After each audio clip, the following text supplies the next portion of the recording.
Oke, bismillahirrahmanirrahim. Rabbi shrah li sadri wa yassir li amri wahlul 'uqdatam min lisani yafqahu qawli. Oke, sebelumnya seperti biasa saya mau mengucapkan terima kasih untuk teman-teman yang sudah subscribe. Terima kasih untuk dukungannya sehingga saya tetap membuat video edukatif ini ya. Oke.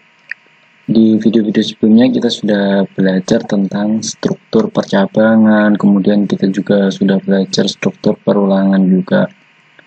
Nah, sekarang kita pada video kali ini kita akan belajar tentang kata kunci continue ya. Kita akan belajar tentang continue. Continue ini gunanya apa sih? Continue ini kayak gini. Kemarin kita udah belajar struktur perulangan for. Kemudian saya buatkan diagram alirnya seperti ini ya. Nilai awal, syarat perulangan, jika iya maka eksekusi perulangan dan statement akan dijalankan, kemudian nilai baru, maka menghasilkan nilai baru, kemudian nilai baru ini akan dibawa ke syarat perulangan lagi. Nah, sekarang ini saya pisah, ini mungkin eksekusi perulangan dan statementnya saya gabung ya untuk mempersingkat ruang dari diagram alir ini. Sekarang saya pisah, di sini ada syarat perulangan apakah memenuhi, jika iya maka eksekusi perulangan akan dijalankan. Kemudian ini statement akan dijalankan, kemudian ini statement saya pisah juga ya. Misalkan ada statement itu kan biasanya banyak. Nah, kenapa saya pisah? Ini karena ini kita akan belajar tentang continue. Jika di tengah-tengah antara dua statement ada kata continue, jika ada maksudnya, itu statement kedua tidak akan dieksekusi atau tidak akan dilakukan atau dijalankan. Jadi ketika ada kata kunci continue, ini langsung balik ke syarat perulangan lagi. Tapi kalau nggak ada continue, maka statement 2 ini akan dijalankan, kemudian baru balik ke syarat perulangan. Nah, seperti itu.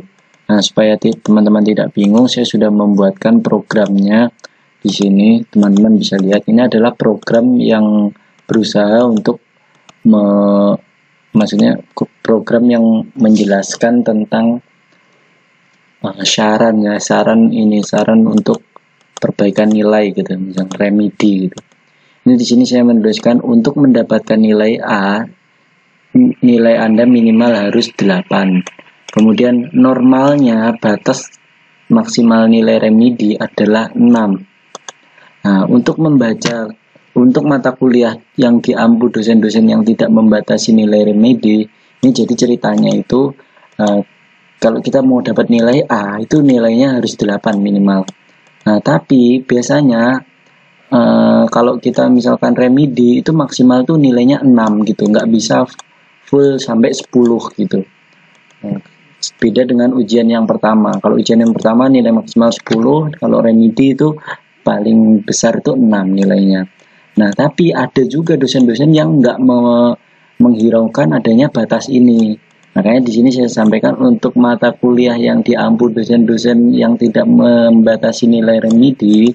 Nah, ini jika nilai Anda adalah A, di sini nilai awalnya 6 ya. Jadi pertamanya tuh 6. Jika nilai Anda adalah 6, Anda lulus dan tidak wajib remedi. Nah, tapi karena di sini ada if, ini yang dikerjakan berarti kan yang lebih atau sama dengan 8. Berarti karena ini nggak masuk, dia langsung ke sini. Tapi lebih baik Anda remedi. Seperti itu, kemudian balik 7 juga masih ke sini. Pas 8, dia menemukan statement continue. Nah, ketika ada statement continue di sini, maka statement yang kedua ini kan yang saya sebut tadi, ini statement pertama, kemudian ini ada statement kedua gitu. Kemudian ketika menemui kata kunci continue ini, maka statement 2 ini tidak akan dijalankan. Melainkan apa?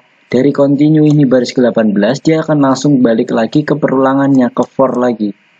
Tanpa mengeksekusi yang tapi lebih baik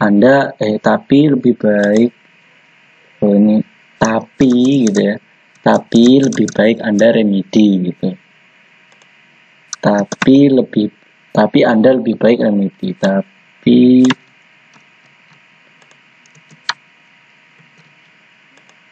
tapi lebih baik Anda remedi gitu.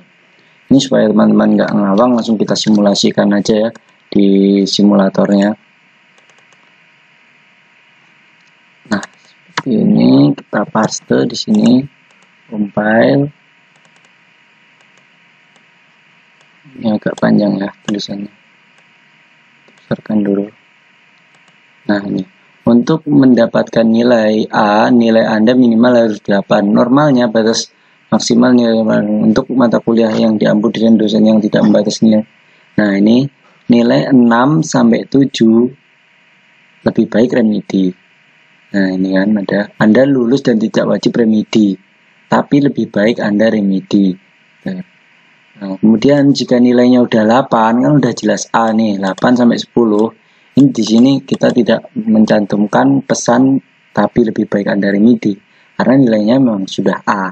Ketika 6 sama 7 ini memang sudah bagus, tapi karena dosennya tadi nggak membatasi, maksudnya masih bisa 10 walaupun itu nilai remet, maka lebih baik remedi. Terus apa jadinya kalau nggak ada kata kunci continue ini? Misalkan ini kita hapus, maka statement kedua ini akan terus dijalankan gitu loh. Akan terus dijalankan. Kita coba ya. Ini.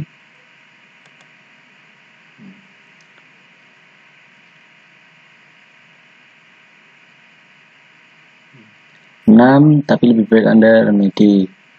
8, tapi lebih baik Anda remedi. Ini kenapa di bawahnya? Karena ini ada serial print learn-nya ya.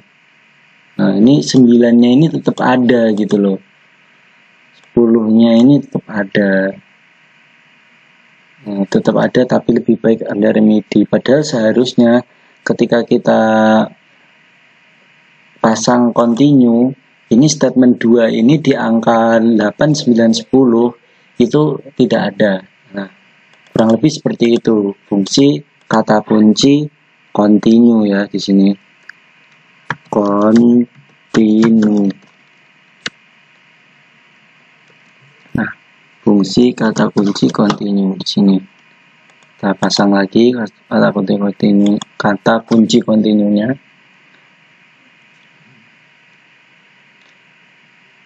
Jika nilai Anda adalah 6, Anda lulus tapi dan tidak wajib remedi, tapi lebih baik Anda remedi.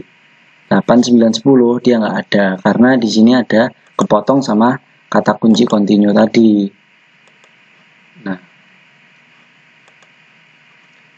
jadi di sini ada kata kunci continue. Jika ini ada continue-nya, maka akan balik ke for lagi tanpa menjalankan yang bawahnya. Jika tidak ada continue-nya ini, maka dia langsung ke bawahnya. Statement kedua ini akan dijalankan. Seperti yang kita bisa lihat di diagram alir ini ya. Continue-nya ada enggak? Kalau ada langsung balik. Kalau enggak ada statement 2-nya. Oke, mungkin cukup sekian penjelasan tentang continue ini. Jika teman-teman merasa video ini bermanfaat, silahkan subscribe channel ini. Kemudian bisa like juga kalau teman-teman suka dengan video ini. Share juga ke teman-teman yang mau belajar Arduino juga. Oke, mungkin ini aja dari saya. Ada kurang lebihnya, saya mohon maaf. Terima kasih.